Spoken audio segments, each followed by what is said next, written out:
potongan kepala yang terlepas, tangan yang terputus, serta potongan daging tersebar di area tersebut.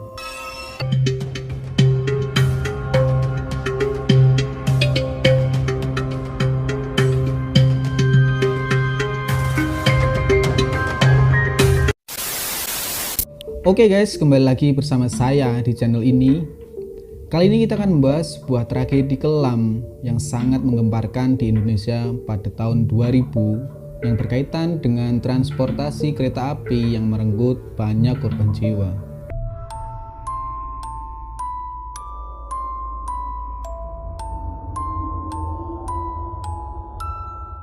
Kereta Paledang Bogor terkenal memiliki cerita horor yang cukup mengerikan.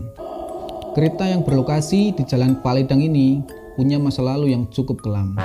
Sebelum ke tragedinya, kita akan sedikit menceritakan tentang terowongan kereta Paledang ini.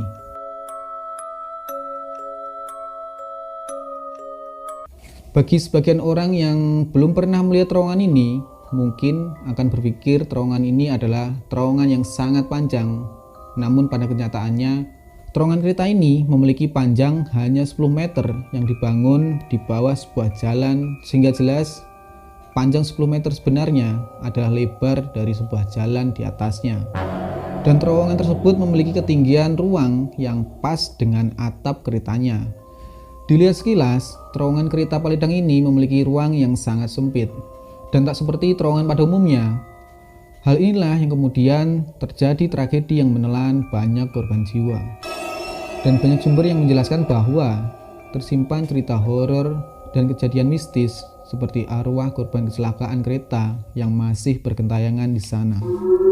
Dan juga pengakuan dari warga sekitar yang sering melihat penampakan. Dan meskipun terowongan ini kecil, namun terowongan ini kental dengan unsur sejarahnya. Diketahui kalau terowongan ini dibangun di masa penjajahan kolonial Belanda. Tujuannya jelas, untuk membuat akses jalur kereta dari Bogor ke Sukabumi. Pengerjaan proyek ini dinamakan dengan jalur Priangan. Para leluhur banyak mengorbankan nyawa untuk bisa membuat terowongan kereta antara Bogor dan Sukabumi ini dengan sistem kerja paksa pada waktu itu. Beberapa dari mereka gugur di tengah jalan akibat kelelahan dan kelaparan yang membunuh secara perlahan. Dan perlu diketahui bersama bahwa jalur kereta ini merupakan jalur kereta tertua kedua di Asia setelah India pada tahun 1800-an.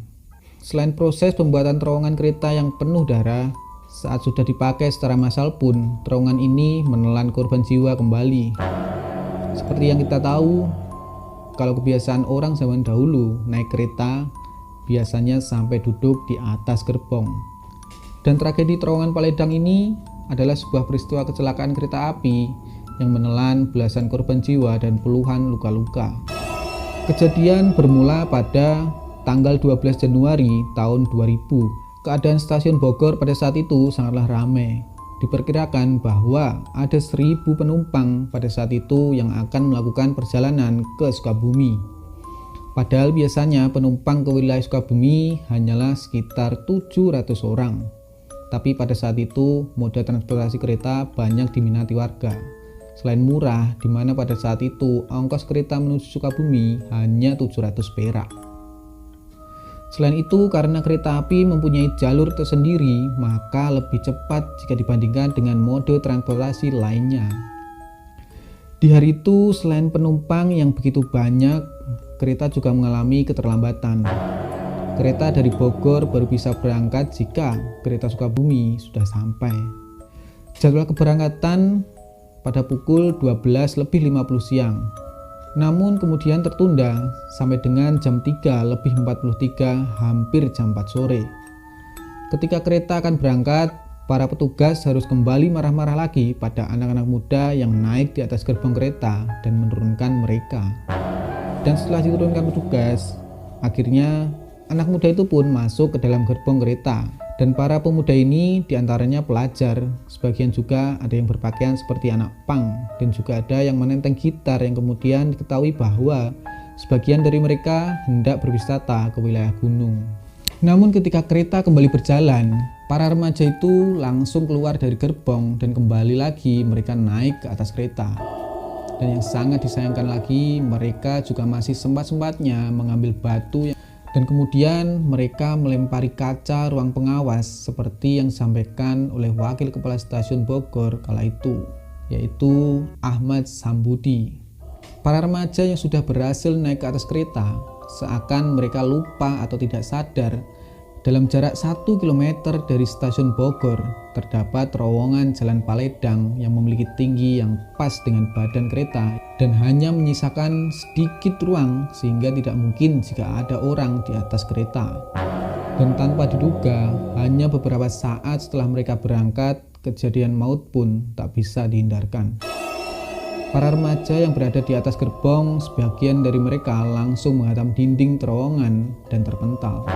Dan ada juga yang langsung tergilas kereta dan sebagian lagi lompat, namun mereka pun juga tak jauh berbeda nasibnya karena kereta itu berkecepatan tinggi. Jadi ketika melompat pun besar kemungkinan mereka akan terluka dan jika naasnya lagi mereka bisa kembali terpental ke arah badan kereta. Dan dari peristiwa ini sebanyak 12 orang pemuda meninggal dunia dan sekitar 10 orang mengalami luka-luka yang sangat serius. Sebagian di antaranya mengalami cacat permanen dan warga sekitar yang mengetahui kejadian ini langsung membantu evakuasi. Dan dari pengakuan mereka sangatlah mengerikan. Mereka mengatakan bahwa terdengar bunyi gemeretak yang sangat kuat sehingga akhirnya mereka keluar dan menengok, dan sesampainya di sana mereka sudah mendapatkan potongan-potongan tubuh manusia yang tercecer di sekitar terowongan. Potongan kepala yang terlepas, tangan yang terputus, serta potongan daging tersebar di area tersebut. Beberapa di antaranya masih ada yang sekarat, namun mereka sudah tak mampu lagi untuk bertahan hidup dan akhirnya mereka tewas di tempat itu. Dan sesaat setelah kejadian itu, mulailah penyelidikan siapa yang akan bertanggung jawab atas kecelakaan tersebut. Pada saat itu, polisi menahan Kepala Stasiun Bogor yaitu Ismanto.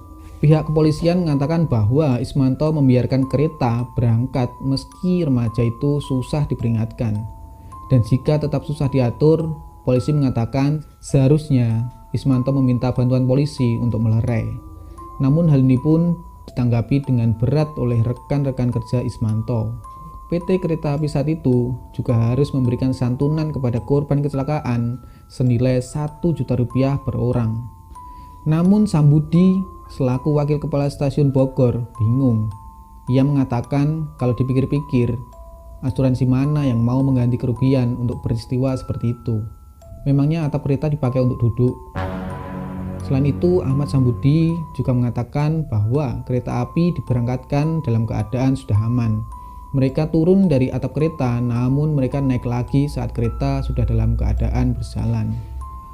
Lalu, bagaimana kami bisa disalahkan? Ia bertanya dengan nada yang menggugat.